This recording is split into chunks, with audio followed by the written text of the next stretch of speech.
दोस्तों आज की इस वीडियो में हम डिस्कस करेंगे एडिपस रेक्स को। इस प्ले को लिखा था सोफोक्लीज ने।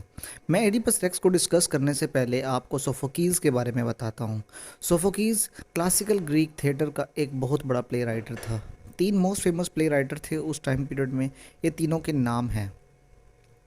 दोस्तों सोफोक्लीज ने 100 से ज़्यादा प्लेज लिखे थे, लेकिन अवेलेबल कुछ ही प्लेज हैं। इस प्ले के 2 नाम हैं, एक एडिपस रेक्स और एक एडिपस द किंग। इस प्ले को लिखा गया था 429 बीसीई में और पब्लिश करवाया गया था 429 बीसीई में ही लगभग। कोई कंफर्म इसकी डेट नहीं, लेकिन यही इसकी डेट बताई जाती है। इसकी जो सेटिंग है वो रखी गई है हाउस ऑफ थीब्स में, और इस टाइम जो पीरियड चल रहा था वो था क्लासिकल पीरियड, और इसको लिखा गया था एथन ग्रीस में। दोस्तों ये सब हो गया इसका इंट्रोडक्शन। अब हम नज़र डालते हैं इसके प्लॉट पर।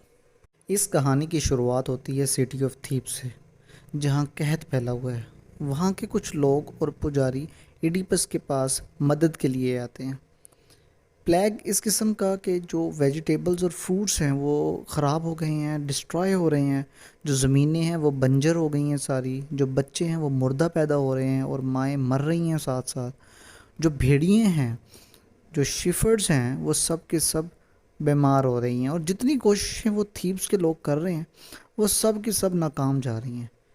इस मामले के लिए कुछ प्रीस्ट और वहाँ के कुछ लोग इडिपस के पास मदद के लिए आते हैं। इडिपस इस शहर थीब्स का राजा है। कुछ सालों पहले इडिपस ने इनको सिफिक्स से बचाया था, तब से ही इडिपस इनका राजा है। सिफिक्स एक, इसकी अगर मैं डिस्क्रिप्शन बताऊं तो सर औरत का, जिस्म शेरनी का, चील की तरह के पर उसके, और टेल जो सी थी सांप जैसी, और ये सिटी ऑफ थीब्स के बाहर गार्डियन थी। लेकिन दोस्तों एडिपस ने क्या किया, इन लोगों के यहाँ आने से पहले ही अपने ब्रदर इन लॉ क्रियोन को गॉड अपोलो के पास भेज दिया कि अब ऐसी कंडीशन के अंदर अब क्या किया जा सके, इस हालात से कैसे बाहर आ सके। इस वजह से गॉड अपोलो के पास अपने ब्रदर इन लॉ क्रियोन को भेज दिया। दोस्तों मैं उम्मीद करता हूँ कि स्टोरी यहाँ तक आपको सब क्लियर हो गई होगी। अब दोस्तों मैं आपको एडिपस का बैकग्राउंड बताता हूँ कि ये कौन था और कहाँ से आया था और सिटी ऑफ थीब्स का राजा कैसे बना। दोस्तों पहले इस सिटी ऑफ थीब का राजा लॉयस नामी एक शख्स था, जिसका मिस्टीरियसली कत्ल कर दिया गया था। फिर एडिपस इस शहर के अंदर दाखिल हुआ और यहाँ के लोगों को सिफिक्स से बचाया, जो थीब्स के एंट्रेंस गेट पे लोगों से पहेली पूछती, जो ना बताता उसको खा जाती या मार देती।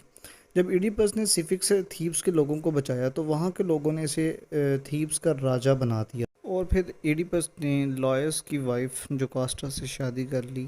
अब क्रियोन एडिपस का ब्रदर इन लॉ वापस आता है। गया था ना गॉड अपोलो के पास मसले का हल तलाश करने के लिए, वो वापस आता है। दोस्तों ये जो कास्टा का भाई है, और आकर बताता है कि इस शहर में जो बीमारी फैली है इसकी वजह किंग लॉयस का मर्डर है, जो यहाँ का पुराना राजा था। अब इसके मर्डर को या तो ढूंढा जाए, या इसको मारा जाए, या फिर सिटी ऑफ थीब्स से बाहर निकाल दिया जाए। एडिपस ने जब ये न्यूज़ सुनी या ये ख़बर सुनी तो एडिपस ने मर्डर को गाली दी और कसम खा ली कि इस कातिल को ढूंढ निकालेगा और इसे सज़ा भी देगा। इसके बाद एडिपस ने वहाँ खड़े लोगों से पूछा, तुम में से किसी के पास भी इस कातिल के बारे में कोई भी मालूमात है तो वो मुझे आकर बता दे। अब दोस्तों इसके बाद एंट्री होती है टेरेसिस की, जो क्रियोन के कहने पर बुलाया जाता है। पहले तो टेरेसिस मना कर देता है, फर्स्ट टाइम जब इसको इनविटेशन दिया जाता है तो ये नहीं आता, और दूसरे टाइम पे ये क्रियोन इसको लेकर आता है। टेरेसिस जो सा है दोस्तों एक ब्लाइंड आदमी है जो फ्यूचर के बारे में प्रिडिक्ट करता है, और इनका एक ट्रू प्रॉफिट है। ये इसीलिए बुलाया जाता है कि ये शायद इडिपस की हेल्प कर सके मर्डर को तलाश करने में।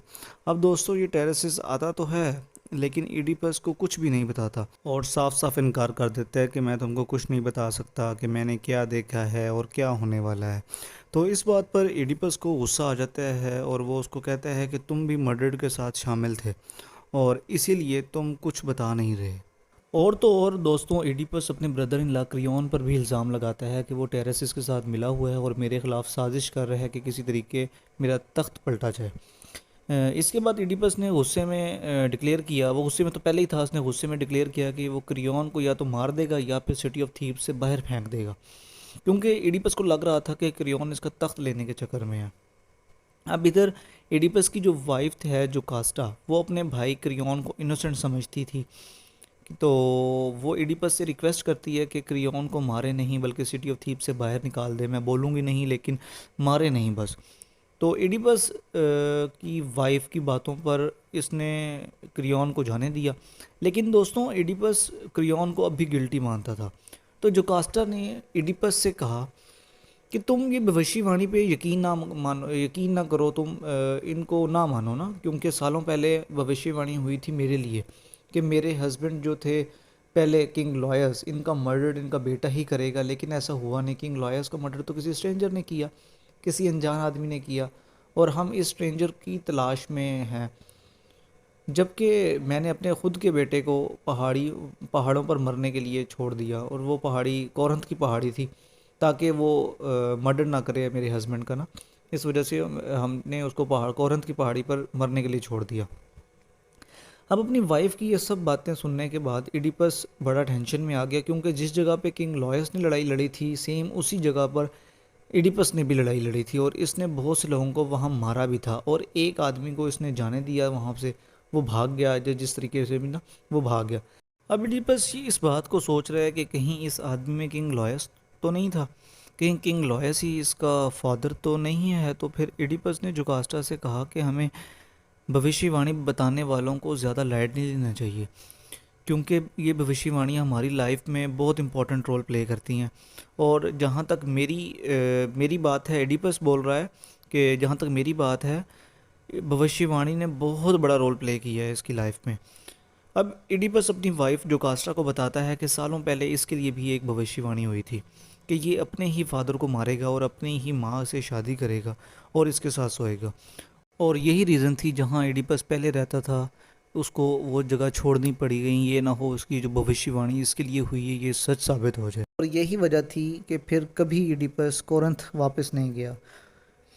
तभी दोस्तों इत्तेफाक की बात देखें, यहाँ एडिपस के पास एक ओल्ड मैसेंजर आता है कोरंथ से, जहाँ एडिपस पहले ही अपने माँ बाप के साथ रहता था, कोरंथ नाम की जो जगह थी।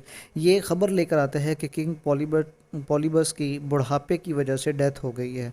किंग पॉलीबस एडिपस का फादर, जिसने इसकी परवरिश की। और हाँ दोस्तों, एडिपस इसीलिए ही भागा था ना, कि कहीं इसके बाप पॉलीबस का कत्ल ना कर दे और इसे मार ना दे। अब ये जो मैसेंजर आया है कोरन से ख़बर लेकर कि आपके फादर की डेथ हो गई है, कि यानी किंग पॉलीबस की डेथ हो गई है, तो ये ख़बर सुनकर एडिपस को बड़ी खुशी होती है कि इसके फादर की जो डेथ है वो नेचुरली तरीके से हुई है। इसने ख़ुद अपने फादर को नहीं मारा, जैसे कि भविष्यवाणी हुई थी ना कि ये अपने फादर को ख़ुद मारेगा। लेकिन इसके साथ साथ एक और टेंशन में भी था कि कहीं इसकी माँ जो सी है वो अभी भी ज़िंदा है, दूसरी भविष्यवाणी जो सी है वो अभी गलत साबित नहीं हुई। दूसरी जो भविष्यवाणी थी कि इसने अपनी ही माँ से शादी करेगा, और एडिपस इसी टेंशन में था। तो इसी दौरान मैसेंजर बोला, हसूर आप परेशान ना हो, किंग पॉलीबस आपके रियल फादर नहीं थे, और वो आपके किंग और क्वीन जो सी थी वो आपके रियल पेरेंट्स नहीं थे, बल्कि मैंने आपको उनको दिया था। यानी मैसेंजर ने उनको दिया था ना, एडिपस ने किंग पॉलीबस को दिया था। फिर मैसेंजर ने बताया कि सालों पहले आप को एक चरवाहे ने ढूंढा था और मुझे दिया था, तो मैंने आपको एज अ गिफ्ट किंग और क्वीन को दिया था, क्योंकि उनकी कोई औलाद नहीं थी। तो आप इस भविष्यवाणी की वजह से परेशान ना हों। अब इडिपस को इस बात की और टेंशन होगी कि इसके पेरेंट्स कौन हैं, यानी इसके रियल पेरेंट्स कौन से हैं। इडिपस के कहने पर चरवाहे को बुलाया जाता है, जो इससे पूछा जाता है कि क्या जोकास्टा के बेटे को छोड़ दिया था या मार दिया था या कोरंथ की पहाड़ी पर उसको रख दिया था, कि क्या किया था उसके साथ। पहले तो वो मना कर देता है कि मैं कुछ नहीं बताऊंगा, लेकिन इडिपस कहता है सच सच बता, या अगर नहीं बताएगा तो मैं तुझे यहाँ पर अभी मार दूंगा। तो फिर चरवाहा बताता है कि इसने एडिपस को मारा नहीं था, बल्कि किसी दूसरे चरवाहे को दे दिया था। इसको तरस आ गया उस पर, इसने उसको किसी दूसरे चरवाहे को दे दिया, यानी इस मैसेंजर को जो खबर लेकर आया है किंग पॉलीबस की डेथ की। और आखिर में सच तब साबित होता है जब एंट्री होती है उस शख्स की जो किंग लॉयस के साथ था, यानी उसकी आखिरी जर्नी में उसके साथ था और भाग गया था जब इडिपस उनको मार रहा था। वो आकर बताता है कि किंग लॉयस का मर्डर किसी रॉबर ने नहीं, बल्कि किंग इडिपस ने किया है। वो जगह और सब तफसील के बारे में बताता है कि जहाँ पर तीन सड़कें आपस में मिलती हैं, वहाँ पर इडिपस ने ये कत्ल किया है। और इडिपस समझ जाता है कि ये जिस भविष्यवाणी से भाग रहा है वो हो चुकी है। इसने अपने बाप को कत्ल किया और अपनी माँ के साथ वक़्त गुज़ारा। तो इसी दौरान जोकास्टा महल के अंदर जाती है और ख़ुदकुशी कर लेती है। और फिर एडिपस इसके पास जाता है और जब जोकास्टा को देखता है कि वो मर चुकी है तो वो अपने कोट से पिन निकालता है और अपनी आइज़ में उसको स्टैब कर लेता है, यानी कि अपनी आंखों में उसको डुबा लेता है और अंधा हो जाता है। और आखिर में क्रियॉन किंग बन जाता है सिटी ऑफ थीव्स का। और एडिपस अपनी खुद की मर्ज़ी की वजह से सिटी ऑफ थीव्स से बाहर चला जाता है। वहाँ के तमाम लोग एडिपस की किस्मत पर, उसके फेट पर रो रहे होते हैं और उस पर बहुत तरस खा रहे होते हैं। और दोस्तों, इसी के साथ साथ ये एडिपस रेक्स मुकम्मल हो जाता है। दोस्तों, मैं उम्मीद करता हूँ आपको ये प्ले समझ आ गया होगा।